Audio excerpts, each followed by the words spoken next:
আপনাদের সাথে একটা ভিডিও শেয়ার করব। এটা হলো আমার বাসায় একটা বিড়াল আছে যেটার নাম কেটি। তো ওকে ভাত মেখে দিচ্ছি। দেখুন কিভাবে আমি ওকে ভাত মেখে দিচ্ছি। আসলে এই পোষা প্রাণীগুলোকে একটু ভাত ভালো করে কচলাইয়ে তারপর মাথায় যদি হয় তাহলে ওরা খায় ভালো।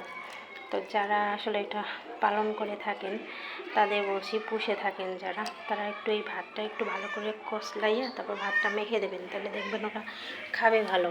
এই দেখেন, তো আমার পোষা প্রাণীটা, এই দেখেন আমাদের কেটি কী সুন্দর করে খাচ্ছে। তো আবার আমার হাতে মাংস লেগে আছে, তো এর জন্য আমার হাতে করতেছে, চাটতে চাইতেছে। এই দেখেন,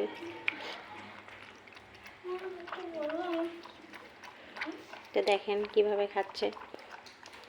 ধন্যবাদ। ভিডিওটি ভালো লাগলে অবশ্যই লাইক, কমেন্ট, শেয়ার করবেন বন্ধুরা। ধন্যবাদ সবাইকে।